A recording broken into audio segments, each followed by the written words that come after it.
শোনো, আজকে গল্পটার নাম হচ্ছে শেয়াল ভাইয়ার গাজরের ক্ষেত। তো শেয়াল ভাইয়া একটা গাজরের ক্ষেত ছিল ওর, বিশাল বড়।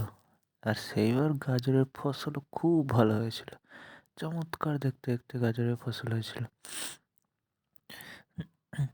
তো গাজরের ফসল ভালো হয়েছিল সেইতে শেয়াল ভাইয়ার তো মনে খুব আনন্দ, কিন্তু মনে আবার ভয়ও কাজ করছিল। কি, শেয়াল ভাইয়ের ওই পাশের খরগোশ ভাইয়া বাস করতো। খরগোশ ভাই যদি সব লুট করে নেয়, গাজর খেয়ে ফেলে, এটা ভাবতে ভাবতে ভাবতে ভাবতে শেয়াল ভাই বহু ভাবলো। ভাবতে ভেবে সে ওই ইয়ের চারপাশে, তার জমির চারপাশে কাঁটা দিয়ে, হ্যাঁ, ডালের বেড়া দিয়ে দিল চারিদিকে চারিদিকে। আর রাত্রে ক্ষেত পাহারা দেওয়ার জন্য রাত্রে বাড়িতে আসতো না, ক্ষেতের মধ্যেই ঘুমাতো। এদিকে খরগোশ ছিল, খরগোশ তো গাজরের গন্ধে আকুল বিকুলি করতো, ক্ষেতের চারিদিকে ঘুরে ঘুরে মরতো, কিন্তু ভেতরে ঢুকতে পারতো না। কাঁটা তারে বেড়া দেওয়া আছে, তার উপরে শেয়ালও সেখানে আছে কান খাড়া করে। একবার যদি শুনতে পায় তাহলে তেড়ে এসে তাকে ধরবে, ধরে খরগোশ ভাইয়াকে ছিঁড়ে খেয়ে নেবে, কামড়ে খেয়ে নেবে মেরে। তাই জন্য ভয়ে ভয়ে ধরতে পারতো না। কিন্তু খরগোশ ভাই হতাশ হয়ে মনে মনে ভাবতো যে ক্ষেতের গাজর যদি নাই জোটে, তাহলে ফসল তোলা হবে তখন দু চারটে ছিটে ফোঁটা কি আর আমাকে দেবে না? নিশ্চয়ই দেবে। ও খেতে তো অনেক ধরে আছে, প্রচুর গাজর ধরে আছে, নিশ্চয়ই অত নিষ্ঠুর হবে না, একটা আধটু ছিটে ফোঁটা তো দেবে। কিন্তু শেয়াল যখন দেখলো যে আমার কষ্টের ফল একটা ওকে দেবো না, শেয়াল ভাবলো। তো খরগোশ আশায় আশায় দিন গোনে, তারপর দেখলো একদিন শেয়াল যখন ফসল কাটাই শুরু হয়েছে, যেই ফসল কাটাই শুরু হয়েছে তখন হাঁ করে খরগোশ ভাইয়া দাঁড়িয়ে আছে, দাঁড়িয়ে থাকতে লাগলো। কিন্তু শেয়াল ভাইয়া ফসল কাটাই করার সময় তাকে একটাও দিল না। আর শেয়াল ভাইয়া ফসল তুলতো তুলতো, আর ইয়েকে দাঁত খিচিয়ে বলতো, খরগোশ ভাইয়াকে দাঁত খিচিয়ে বলতো, এখানে বসে বসে হাঁ করে কি দেখছো, কি ভেবেছো আমি তোমাকে দেবো? একটাও দেবো না, একটা গাজরও দেবো না, তোমার ভাগ্যে এই গাজরের জুটবে না। তখন খরগোশ ভাইয়া বলতো, এত তো গাজর আছে, পুরনো বন্ধুকে দু চারটে দিন দিতে পারো না? আর শেয়াল ভাইয়া বলতো, পুরনো বন্ধু না শত্রু তুমি? গাজর আগে তো যতবার আমি ফসল ফলিয়েছি গাজরগুলো আমার খেয়ে খেয়ে নিয়েছে, নষ্ট করেছে। এবার আমি চোরা কুঠুরিতে গাজরগুলো ভরে রাখবো, তালা বন্ধ করে রাখবো। যদি তুমি পারো তালার ভেতর থেকে, তালা বন্ধ করে চোরা কুঠুরির ভেতর থেকে নিয়ে যাও, যদি তোমার হিম্মত থাকে। তো খরগোশ ভাইয়া তখন খুব খুশি হয়ে বললো, ধন্যবাদ ভাই, ধন্যবাদ, দিয়ে বাড়ি চলে গেল। শেয়াল ভাইয়া তো অবাক, এই খুশি কিসের জন্য হলো, ধন্যবাদই বা কি জন্য বললো?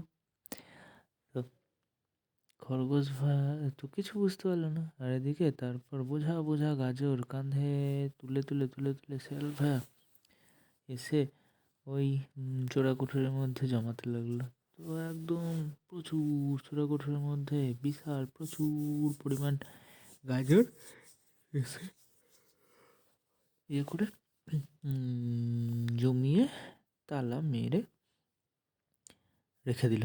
এইদিকে খরগোশ ভাই তো সোজা দৌড়ে নিজের বাড়িতে এসে নিজের বাড়ির বাগান থেকে সুড়ঙ্গ কাটতে লাগলো। একদম দিন নয় রাত নয়, সুড়ঙ্গ কেটে কেটে কেটে কেটে কেটে কেটে কেটে কেটে ভেতরে ঢুকছে, টপ টপ করে ভেতরে ঢুকছে।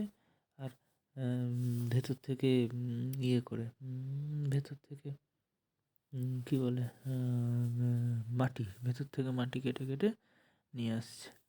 এদিকে তখন তারপর মাটি কেটে কেটে বাইরে নিয়ে আসছে। তারপর হ্যাঁ, এরকম করে দিন রাত সে পরিশ্রম করতে লাগলো, দিন রাত মাটি কেটেই চললো, মাটি কেটেই চললো, মাটি কেটেই চললো। তারপর কাটতে কাটতে কাটতে কাটতে একদিন দেখলো যে ওই ইয়েটা সুড়ঙ্গ একদম এসে শেয়াল ভাইয়ার ইয়েতেই উঠেছে, চোরাকুঠুরির মধ্যেই উঠেছে।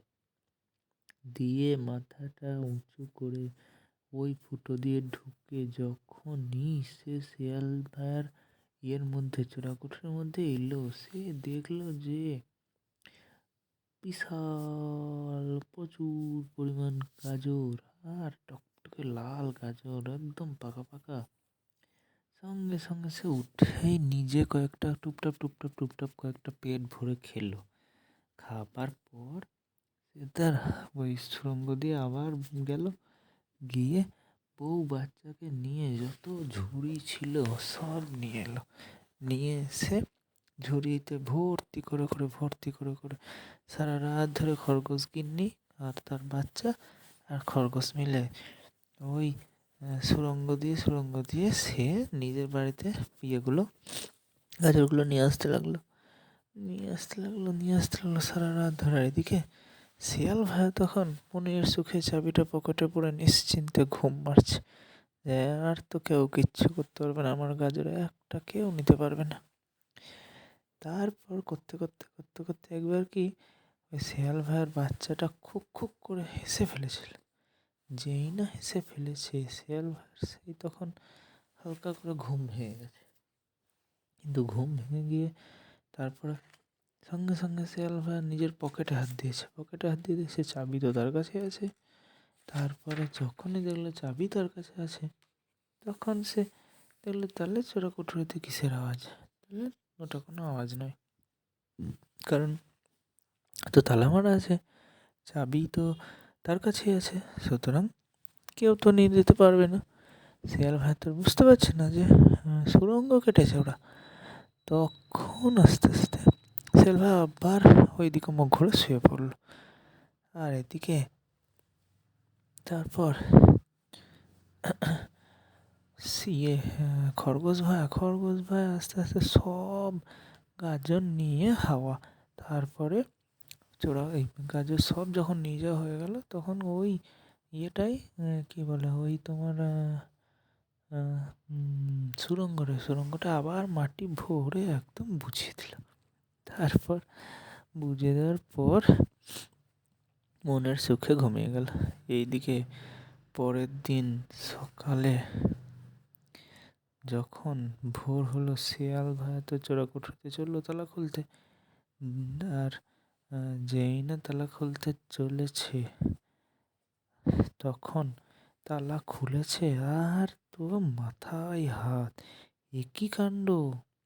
একদম ফাঁকা, গোটা চোরাকুঠুরি ফাঁকা, একটা কোনো গাজর নেই, কিচ্ছু নেই। শিয়াল তো তখন একদম মাথায় হাত দিয়ে বসে পড়ল, এমা আমার কি হলো, এই কি হলো আমার, কি হলো আমার। এদিকে যখনই শিয়াল ভাইয়া চোরাকুঠুরিতে ঢুকেছে, ওইদিকে তখনই খরগোশ ভাইয়া কি করেছে, ও পিছন দিক দিয়ে এসে খরগোশ ভাইয়া ওই তালা মেরে দিয়েছে দরজা লাগিয়ে। তা যেই না দরজা লাগিয়ে তালা মেরেছে, শিয়াল ভাইয়া তখন ওই তার চোরাকুঠুরির মধ্যে বন্দি হয়ে গেছে। তারপর খরগোশ ভাইয়া বলছে, শিয়াল ভাইয়াকে বলছে, দাদা তুমি আমাকে গাজর দিলে না তো, দেখলে তোমার গাজর একটা আমি রাখিনি।